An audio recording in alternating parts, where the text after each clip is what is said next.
Hello, friends. Welcome back to my Boomer Buddies podcast. And if you're joining us for the first time, we're so glad you're here. Today, we're bringing back one of our most popular guests and episodes. It's the director's cut of Quincy Goes to Woodstock.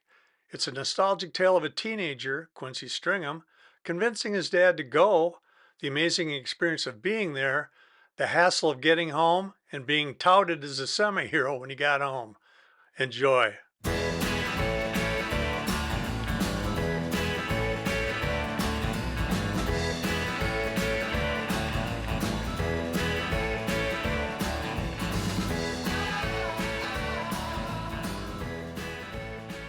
Hello, everybody. Welcome to my Boomer Buddies podcast. We're old friends telling it like it was and is. Listen in as we cover various topics and share our boomer thoughts, experiences, and personalities while mercilessly giving each other the business.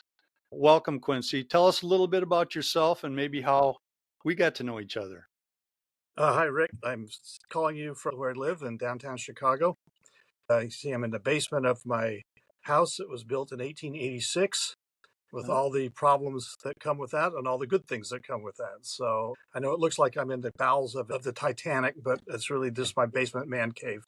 So, and Rick and I have known each other. I was probably since like Late 90s, yeah. late 90s. 90s, yeah. And then I walked up to him at this For the Record board game booth at the basement of the Javits Center and this rock and roll trivia game. And considering myself somewhat of an expert on the subject, I couldn't help but stand there and kind of look and see what he was doing. I had a sales rep business located out of Salt Lake City, which is where I lived at the time. And so I just stood there and watched. And eventually Rick saw me lurking there and was asking people questions as they sauntered by and try to get their attention and ultimately to buy his game to carry in their stores. And he said, can I ask you a question? And I said, sure. And he asked me a piece of rock and roll trivia, and I answered the question. He says, okay, can I ask you another one? I said, okay. He asked me another one. I answered it. And this went on for, I don't know, half dozen, 6, 7 questions. And I answered all the questions. And I said, well, when he's going to get to the hard ones, And finally he looked at me, he says, who the hell are you? And how do you know all this stuff? And I said, You're pretty good. I said, well, I know several things. I know about baseball, and I know about rock and roll, and I know about toys. And so here I am. That's what I do. I just happen to know all these things. And so we talked. He says, and what do you do for a living? And I said, well, I have a sales rep business that covers all the 7 Intermountain states. And he said, in other words, you sell toys to the stores. I said, that's what I do. Rick said, you and I need to talk.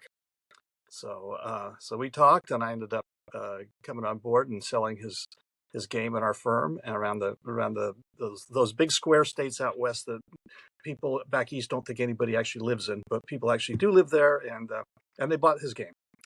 Then I even took it on the road with me. I was doing some operational work with a rolling review of rock and roll review of Buddy Holly, Richie Valens, and the Big Bopper that traveled all across country. I spent a lot of time in the Midwest, and one of the things I was in charge of was all the merchandising for the operation. And so I included the For the Record board game in our merchandise booth. And,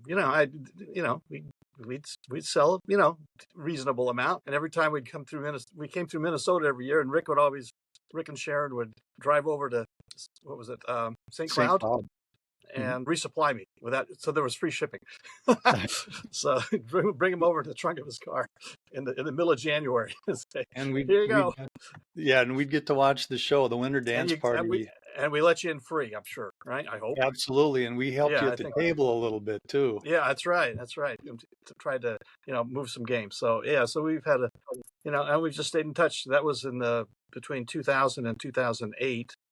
And then we've stayed in touch. We kind of had a dry spell where we didn't I got remarried and moved to Chicago from Salt Lake City. And then we got in touch just a few years ago again, just checked in to make sure that's how we were doing. And here we are today. So yeah, now I call you the ultimate baby boomer, and the listening and viewing audience might go, well, why is he the ultimate baby boomer? Well, first of all, you're from the tier 1 of the baby boomers. You were born between 1946 and 54. Yeah. And I'm second tier, 1955 to 1964. So you were in the cutting edge generation of the baby boomers. Right. And and you have a lot of great memories. You can talk to me, and I know most of what you're talking about, and I can talk to you, and you know what I'm talking about, what we went Yeah, through. In cars, sex, and rock and roll was right, basically our era, right? And right, so I look up to you in many respects. You are a musician. You've been a musician for years, correct? right, right. You sent me a couple of T-shirts from the band when you were out in Utah, the Gray Dogs, and it's the best T-shirt I ever had. I wore holes through both of them. And you are still playing music in the Right. Chicago area. Got a band called the Lonesome Whippoorwills, which you might think is a terrible name for a band, but it's actually a line from I'm So Lonesome I Could Cry by Hank Williams. Yeah, And that our music basically starts about at Hank Williams and goes forward to, you know, Chris Stapleton or whoever the current, whatever. So we have a 50, 60 year spread. And if somebody wants us to play the Stones or Tom Petty or whatever, we can do that because we've all played since we were 12 years old and, pretty much played most of the genres over the years. And we've just kind of settled on this kind of mishmash of country flavored rock and country. It's because it's fun. But we do have a definite twang factor. yeah. So Quincy is the ultimate baby boomer just by experience. And I'm jealous because he is still a musician and plays. I've always wanted to be a musician, but I'm not. So I'm kind of jealous. And the other thing is, Quincy actually did something that I tell people I did, but I didn't really. I was 12 years old in 1969, and I tell people I went to Woodstock. Quincy actually did go to Woodstock, and it's a great story how you were able to go. Do you care sharing that with the listeners and viewers, Quincy? Sure, Great sure, story. sure. I was just finished my sophomore year in college. I grew up in the suburbs of New York City. It was about 150 miles from Woodstock or from Bethel, which is where she was held. So it Mhm. was just over the Hudson River and just upstate a little ways, so it wasn't very far away, really. The rumors started coming down that this event was happening, and a bunch of my friends and I said, "Oh, this would be cool. We should go to this." And eventually, it was first it was on, then it was off, then it was on, and it was in a different place, and we didn't have really any hopes that it was actually going to happen. And then eventually they started advertising on the local top 40 stations, and they had tickets available. So most of the guys just kind of dropped out of the picture about doing it. But my one friend Bert and I said, "We're going to go." So we went up and we actually paid our $17 for the weekend, Mhm. package ticket, So I actually one of the people that bought a ticket. And so we had the tickets and everything set. Bert volunteered to take his car, which I thought was a great idea. So you never know what would happen to the car. So he was volunteered, Mhm. and I thought that's great. And he had this beat up red Mustang convertible, which I know sounds great, but this thing was a beater. I mean, this thing had been through the wars. He got this used, and it sounds better than it was, but it was still cool. Still a car. It was still a Mustang convertible, right? So we took that up, and we were going to take that up. Now everything was fine. I was 19 years old. I was an adult, right, of age. I could just go do it. Didn't need anybody's permission. But, I did have a good relationship with my parents. I was a good son, good kid. And so my dad was a semi professional musician. He's a piano player. He played all the greatest hits of the 30s and 40s. You can sit down and play for an hour and a half without stopping. He got it. He understands music. And so I did. I thought, well, I just as a courtesy, I'm going to tell my dad, oh, by the way, Bert and I are going to this music festival and, August, whatever it was, 15th or whatever it was. And I wouldn't just didn't anticipate any problems at all. Except my dad said, I don't think this is such a great idea. I don't think you should go. And I apparently he remembered being 19 a little too well himself. Mhm. And I was shocked that he didn't think this was a great idea. Anyway, this was Woodstock is now 3 weeks away or so, and we have the tickets. I've invested money in this, and Bert is counting on me going, and I have to go. So my dad and I went the rounds for about 10 days, and we'd have this conversation almost every night. And he was intractable, and I wouldn't give up. So one night, I just happened to say, "Dad, if you were my age, and Louis Armstrong and Tommy Dorsey and Glenn Miller were playing 150 miles from your house." And that's about as far as I literally, that's as far as I got. And he just cut me off and he said, "Oh, yeah, okay, go, but behave Yeah. yourself." but behave Yeah. yourself. Don't get in any trouble. I said, don't worry, I won't get in any trouble. And I didn't get in any trouble. I had some adventures for sure. I just needed something that he could relate to. And So do so, you still have the ticket stub? of course not. No, but I do know what happened to them because, I was in the mud and the wet and the water and all that stuff, and I had on my jeans, my Levi 501s. By the way, I was going to college out in the West. I went to college in Utah, and out there, all the kids wore Levi 501 jeans with the button fly, which didn't exist on the East Coast in 1968 and 69. They were Gotcha. still wearing quote unquote denims on the East Coast. And so I was always unique in high school and college and high school and stuff back there because I was the only kid in our school that wore Levi 501 shrink to fit jeans with the button fly. And all the guys found that button fly thing. They couldn't believe that my pants had button flies. I was more interested in what the girls thought about that, but they didn't. I don't have any idea what they thought. Yeah. That was my kind of my trademark. It was those pants. But anyway, so I wore those pants up there, and of course. And when I remember coming home, when I finally got home at the end of the weekend, and I remember taking those pants off and getting a jump in the shower or whatever, and the pants are filthy and wet and dirty and all that. And I'm cleaning out the pockets, and I reach in my back right pocket, and I pull out this crumpled up wad of cardboard because, of course, we didn't need the tickets, right? They Right. they didn't Right. collect them, so I had them. And I remember looking down at them, and they were recognizable, but they're all wet and crumpled and wadded up. And I thought, maybe I should keep these, but no, and I remember I threw them away. Yeah. Yeah. So it's one of those kick me moments, 20 years Well, later. Quincy, luckily, history has been kind to you as the ultimate baby boomer, and you do have proof that you were there. And That's true. let us show the audience. If you're listening in, there's a Woodstock movie poster that's on the video screen right now. And Quincy, you want to tell us where you are in the audience, that sea Well, of madness? unless you're colorblind, I'm easy to find because if you look to the right hand side of the screen and you see the guy standing up with the blue T-shirt, the bright blue T-shirt on, that's me. Okay, I'm going to zoom in. There's Quincy right Yeah, there, right on, just on the audience. right there, with his holding my jacket and my other hand on my left hip, the Oh, with the blue shirt. okay, now let's dig a little deeper, Quincy. You are there. Do you remember what you were thinking at that moment? Yeah, I think I got a zero. I mean, I don't know exactly when that. I mean, I don't have proof of when it was, but I have a feeling it was when I had to get back. I had promised. I had a summer job that I'd had for 5 years. They were nice. It was at the local small grocery store in my town, and the manager actually gave me Friday off so I could get up there. And so I had Friday and Saturday off, which was unheard of.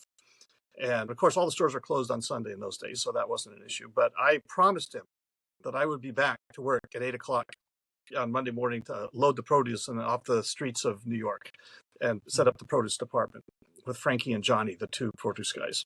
So I had to get back. And of course, the festival was running late. And the Bert who I went with, his main goal going up there was to see Jimi Hendrix, who, Yeah. of course, was closing the whole show. He was supposed to close the show on Sunday night. Well, this was Sunday at about 5 o'clock rolled around. And with all the delays, we could see that Hendrix was not going to be playing anytime soon. And he, in fact, did play at like 9 o'clock the next morning. My sense of responsibility kicked in, and I said, "We got to go." And he said, "No, I'm not leaving. I need to see Hendrix." And I said, Mm-hmm. "Okay." So I said, "Well, okay, I'll see you at home. I got to go." So I packed up my jacket, probably you see there, and the stuff I had on Side Hill where I'd been sitting for 3 days with some friends. We actually ran into some friends from our town when we got there, and they already had a place to sit, so they invited us to sit. We were sitting about a third of the way up the hill. We had great seats, but I pretty much spent the weekend right there, and so I packed up what I had. And we had set up a tent about a mile or two away on the Route 17 in a field with some other tents, and so I thought, well, I said I'm just going to go pick up a few things there. He said he'd bring the rest back in his car, so I could travel light. So I headed that way, and it was like watching a refugee movie from World War II. Mm. With all the kids on the street heading back to home at that point. They were starting to leave. And except the hair was a lot longer and the clothes were a lot more colorful than they were in those World War II movies. But anyway, I walked about 15 minutes and I thought, this is ridiculous. The closest place is Monticello, New York, that has a bus station. I see all these thousands of kids heading that way. They're all going to want to take the bus, probably. A lot of them will. And then how many buses can there be from Monticello, New York to New York on a Sunday night? Yeah.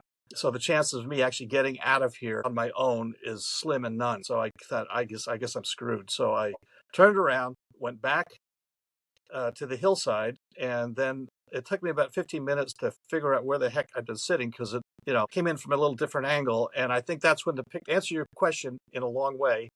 I think that's where that picture was taken because I think I'm looking for where I had sat before. So I finally found it after another 10 or 15 minutes looking around in where I thought was the vicinity, and the other guys were there, but Bert wasn't there. And I go, well, where's Bert? And they go, oh, well, he got feeling guilty too because he had a Monday morning job too. And oh gosh, I guess I better get back too. So he says, I'll just hustle back in. I'll meet him at the campsite while he's picking up. And so he and I crossed. He was leaving and I was coming back. Uh, So I hustled back to where we parked the car, and I found it. And all I found was an empty space. And I asked some people. I said, "Where's the guy with the red car and the pup tent?" And he said, "Oh yeah, man, he just left about 10 minutes ago." He said he came back and you weren't around. And he said, I guess you'd already been here, so he just packed up and took off. So I missed him like by 10 or 15 minutes. oh, So so how so did you end up getting back? oh well, Monticello, New York is 20 miles from Bethel. And there's only one way to get there. You go down Route 17. It's a 2-lane rural highway up in Catskill Mountains. And I just started walking, and with the rest of the people, I hopped on the back of a pickup truck at one point.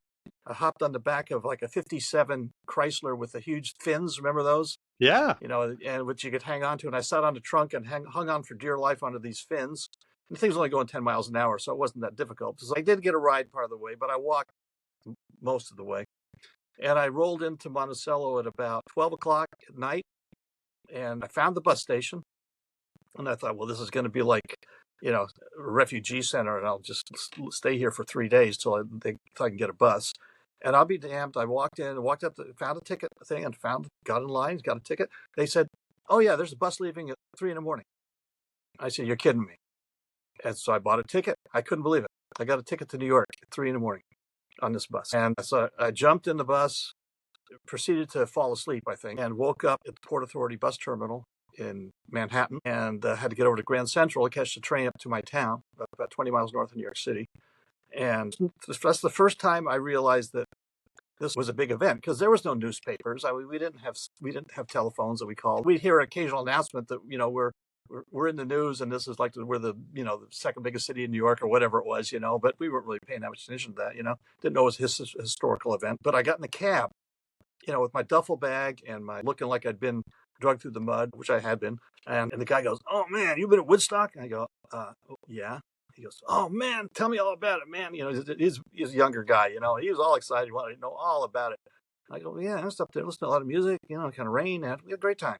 I bet he was really impressed that I was there. And I go, "Well, maybe this was a bigger deal than I thought." And so I took the train up to my town. I got there about 7 in the morning and walked up the hill about a mile away to my house and walked in. And my mom and dad always had breakfast in the kitchen about that time while my dad was getting ready to go to work. And he always leave right around 8 o'clock, 7:45. And so I come walking in, and the screen door was open. And screen door was open, screen door was there. I just opened the door, and the rule was, don't slam the screen door. I mean, how many times, 1,000 times I heard that as a kid, right? So of course I walked in and slammed the screen door. So my mom, the floor plan was like a square where it was like a track running around the first floor. And so the kitchen was back at the far corner from the front door. And I guess my mom heard the screen door slam. And she thought, it's got to be my kid, screen slamming the door. But she came running around the corner. I don't think her feet were touching the ground because they hadn't heard a word about it. All they'd been seeing was on the news about the hippie fest mired in mud up there. And they didn't know if they'd ever hear from me. They thought I'd be like Charlie on the MTA, that he never returned. No, he never returned. And there I was. And so she hit me with a crossbody block, essentially. It's like I had just gotten home from World War II. I mean, she was so excited to see me. My dad said, "Hey, nice to see you." so, so I got ready and took a quick shower and, threw away the Woodstock tickets, apparently, and walked down to our town where the train station was for my dad to go into New York. And I just went to my grocery store and fixed the produce department for the morning, And of course, the guys showing up there, these guys who were all kind of, cross section of New Yorkers, have been giving me all sorts of crap about going up with all the hippies to this music festival. And now I'm the returning hero. I'm a celebrity. So I spent the next 3 days where they'd say Mrs. Jones would come in the store and said, "Hey, that my nickname was College Boy." They say, "Hey, College Boy, come here." And they say, "He was at Woodstock. Tell Mrs. Jones about your rip." So I had to tell all the matrons of our town, about my adventures in at Woodstock. So yeah. So getting home was actually pretty cool. Pretty cool experience. If you enjoy this podcast and are viewing on YouTube, please hit the subscribe button on your screen, and share it with your friends, and feel free to comment below. You can also hear us on Spotify and Buzzsprout. Feel free to email comments to myboomerbuddies4@gmail.com. My special thanks to Quincy Stringham for sharing how we met many years ago and sharing his experiences, amazing experiences at Woodstock. I'm so jealous. Thank you for watching My Boomer Buddies podcast, where we tell it like it was and is. And until next time, we hope to see you around the block. And tell a friend. Thanks.